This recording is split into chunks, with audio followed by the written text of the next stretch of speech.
Hello YouTube, this is Ahmad, Master Tech from Mercedes-Benz. I'm going to do oil change on this Can-Am Spyder Rotex 990. Please subscribe my channel and like the video, and please make comments and concerns if you have questions.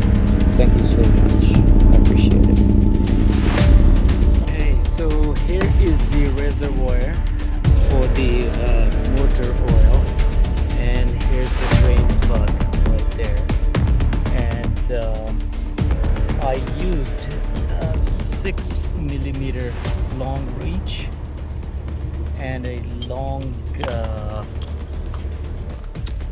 ratchet to get to this bolt. It's pretty tight, so if you're gonna use the 7-inch ratchet, you're gonna have pretty hard time to get these bolts out. But this the one for the oil filter cap, that's not too tight. Remember not to mess up with those aluminum threads. If you're gonna go too hard on it, you will mess up the aluminum threads, and you have to go a lot more than just a regular oil change. But anyway, so I took this panel down. There were 2 screws on it, and one was right here and another one was right here, but that doesn't matter. And let me stop here for now, and then I'll start back up in a couple minutes. Thanks for watching. So what I'm gonna do, I'm gonna lower this side down a little bit.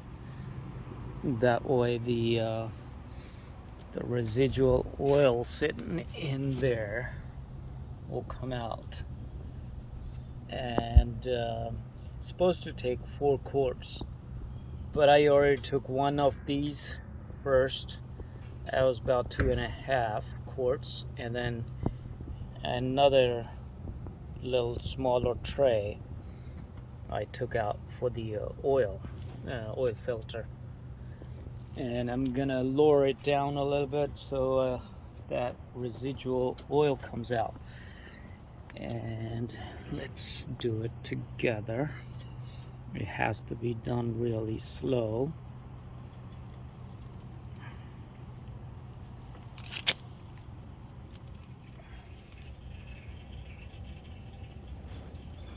So maybe I should lift up the other side. It's all good. I'm gonna just wipe it off. So my bad. I thought this would actually snap in this o-ring. It actually, grommet, it doesn't snap in. It just slides onto that little collar inside, and it sits on there like if it was cocked right there, and then it slides in, and then there's a little bit of play right now.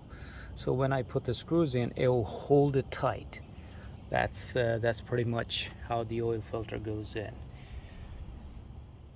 So just wanted to record this Rotex 956747 is the number for this Rotex 990 motor. And this seemed like it has a wire mesh in there. It's pretty heavy, and I recommend the wire mesh because God forbid if you forget to replace the filter one time, or if someone doesn't change it for you, then the cardboard one will get sucked in, and it will start leaking, or it will have breakage in it. But this metal one would not get sucked in. It will always let some kind of fluid through. My 2 cents on it. So now comes the time to get underneath, get down and dirty, and get these 2 screws here, and then this one, and there's one more on this side. There's 4 screws, which one will go right here, one is right here, and 2 are right on this side. 1, 2, and I took this one out. I'm gonna just put that back in there. I'm gonna use the machine on it, but if you are not used to using machine, I don't recommend using machine on the impact. I mean,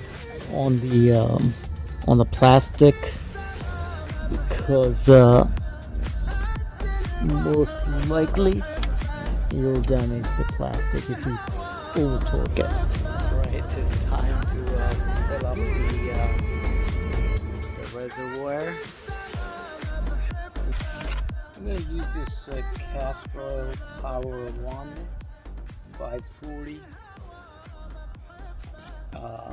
I got some good reviews on it. Nothing against the proprietary oil, but I use it in my Audi and BMW, Mercedes, all those. I use the Castor Oil titanium version of it, and it works out pretty good. Gives me decent gas mileage and longevity on the engines. In my good old days, I was a master tech at Mercedes-Benz. I spent about 6.5 years with them, so I'm sold with a lot of German technology and all that. So even though you know, all these other ones might be a little bit same